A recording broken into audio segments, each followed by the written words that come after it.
You don't have to be an astute reader of the Bible to know that Jesus was a master storyteller. He told stories about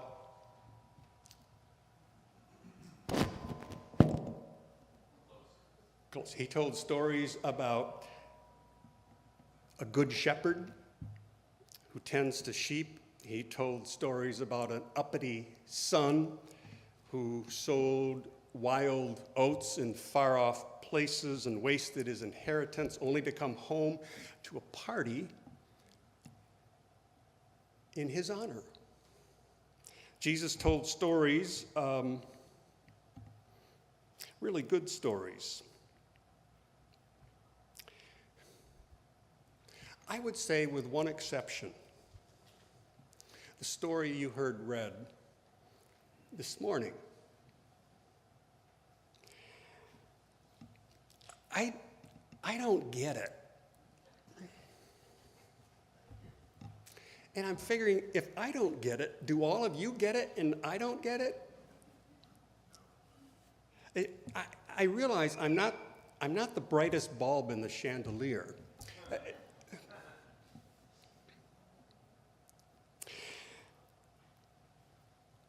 I just don't get it, but I want to try to explain it. Because that's what I'm supposed to do when I stand up here. I'm trying to explain it. A farmer, a tiller of the earth, a small business owner has a really, really good harvest. Now, whether it's corn or wheat or some version of soybeans, it's incidental. So abundant is this end of the season harvest that it fills to capacity his barn, his storage unit, maybe the silos too. And not only does this farmer know a thing or two about agriculture, obviously he has some pretty savvy business skills too. He's able to sort of project into the future and think this: if the harvest was so good this year, no doubt it could be even better next year, and no doubt the next year it could be even the best. So the farmer has discovered a sure way to increase his product by multiple factors. It's the same strategy that savvy businesses use. And you know it as well as I do. Whether it's LG, the battery people up the road, or Miller Knoll, or Steelcase, or Meyer, what do they all do? When the product is selling, and when the times are good, either they tear down the old barns and build bigger ones, increase the square footage, or they add on to the existing barns. They call it progress, and it is. It's foresight, it's vision, it's good management, it's strategic thinking. Now, this past week, I came across an article. I don't know how I got on the Harvard Business Review, but it appeared on my feed, and I did a Google search, and there was an article on the Harvard Business Review called Strategic Leadership, the Essential Skills. So it piqued my interest. 6 skills were identified. A good leader challenges the status quo. A good leader interprets complex and sometimes conflicting information. A good leader is able to decide when the information, even when the information is incomplete. A good leader aligns support among people with different views and agendas. A good leader, 5, learns from failure. And the top skill, the number one skill of a good leader, according to the Harvard Business Review, is that a good leader anticipates unforeseen upswings and downturns. That's what this farmer is doing. And that's my beef with the story. He anticipates the future and arrives at some sound conclusions. Yep, I need bigger barns. And yet Jesus doesn't call this first century entrepreneur, he doesn't call him progressive. Jesus doesn't call him visionary. Jesus doesn't call him savvy. Jesus calls him, in one voice, a fool. You want to explain that to me? Obviously, unlike me, Jesus never visited the Harvard Business Review.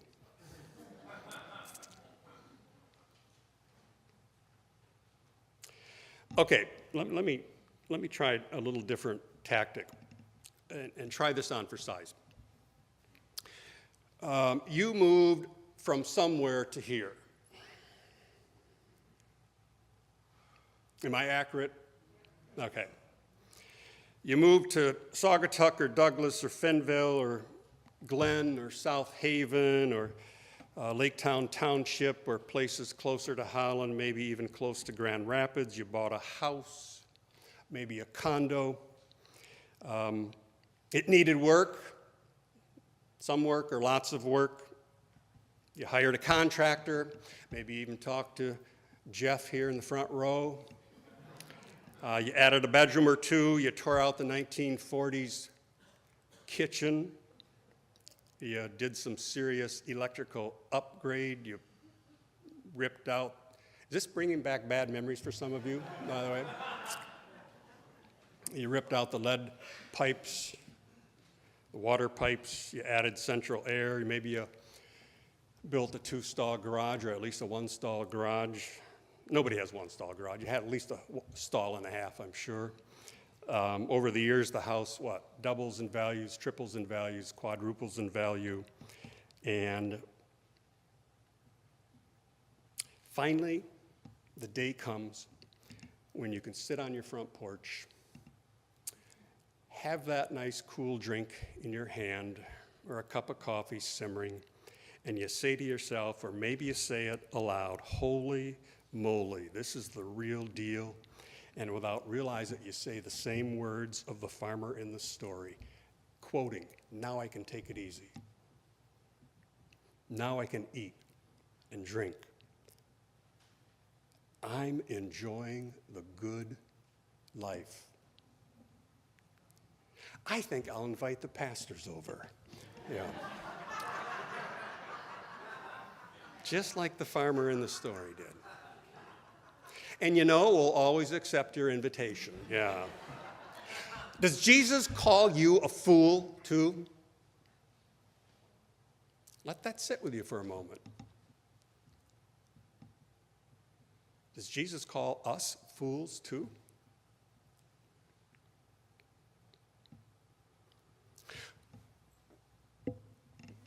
Why did Jesus tell the story? What point does he want to drive home? There are many avenues and tributaries we could take in this story, but I would suggest two. And the first is this. The only time we can plan on is the moment we are currently living. Nothing beyond the right now is ever promised to us.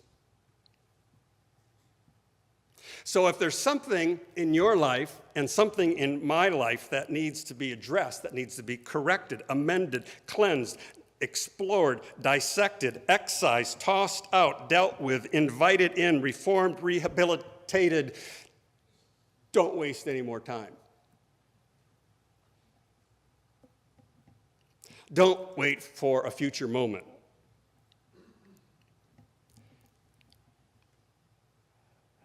Do something about it with your next breath, because nothing is ever a promised sure thing. Give out the hug now if you have to. Say I love you now if you need to. Don't wait for a better time. It's the urgency of the now, not the tomorrow. A second takeaway, and it's not the major thrust or the major theme of the parable Jesus tells, but I do think it's worth mentioning.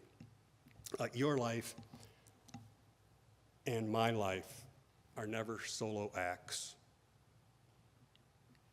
Your life and my life are never solo acts. It's never a singular monologue. Our lives, literally, they're never just the first person singular of I, me, and mine. And never should we try to convince ourselves that we've done it alone. A self-made individual, a self-made person, a self-made success, honestly, it's an oxymoron. And to imagine otherwise is to think like a fool. Okay, those are two tidbits that come from this story. All of us are able to work out the details and the roadmaps and the implications in our lives, I'm sure. I want to conclude with the other matter that is the theme of today. I fully realize it might seem disjointed to call your attention to a sobering anniversary. I totally get it, but I think it's needful. 80 years ago on this week, August 6th and August 9th, the world changed forever, of course. World War II, the war into which my father was drafted, came to a conclusive end in the dropping of 2 atomic bombs on the cities of Hiroshima and Nagasaki. More than 200,000, mostly non-combatant citizens, were immediately incinerated or within weeks from the nuclear fallout. And those bombs, of course, were created in the high desert areas of New Mexico, and they were not conceived, let's be sure to admit this, they were not to be conceived as tactical weapons. Quite the opposite. They were intended to create massive destruction on the largest scale.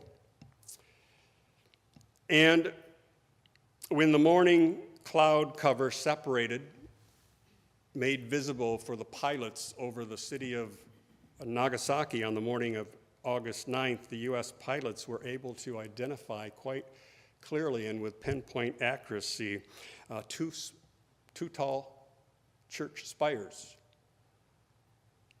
Those spires were of the Uragami Cathedral Church, a Roman Catholic church of 15,000 Christian worshipers, of which 10,000 died either immediately or days and weeks later.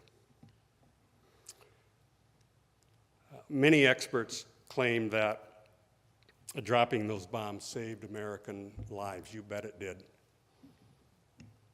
Some estimates, and most people say it was a conservative estimate, that at least 250,000 American soldiers probably would have died if they had to invade Japan and fight a ground war. So it saved lives. Yet, it's interesting that then General Dwight D. Eisenhower contended that Japan was on the verge of surrender, and that was one general who probably knew more than most politicians or military personnel did. And they were on the verge of surrender, he contended, and needed time just to figure out how to save face. You know, in the Oriental culture, it's important to save face. Today, there are more than 12,000 nuclear weapons. They're held by 9 nations. The U.S. has around 5,500 of those, all bought and paid for with our taxes, by the way. Russia has about that many. And each bomb, of course, is multiple times more devastating than the 2 dropped 80 years ago. After the war, Albert Einstein, looking into the future, made a sobering prediction. I didn't know this quote existed, and I found it this past week. This is Albert Einstein, who said, "I don't know what weapons World War III will be fought with, but World War IV will be fought with sticks and stones, because that's all we'll have."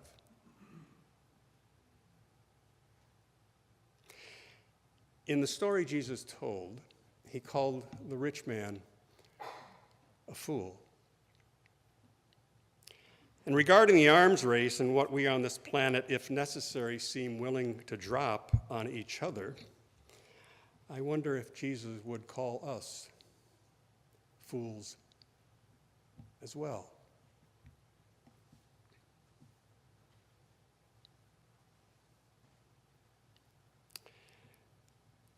"800 years ago, St. Francis wrote these words that seem fairly appropriate.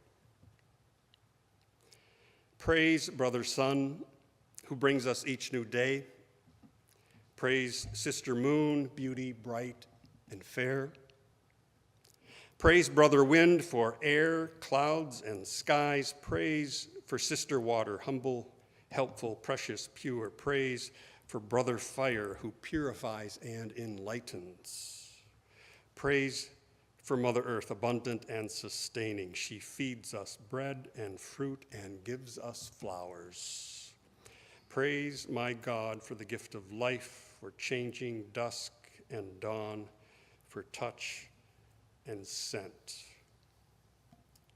and song." May it be in our capacity to work for peace, to pray for peace, to live in peace, and to insist that all those with the power do the same. Amen.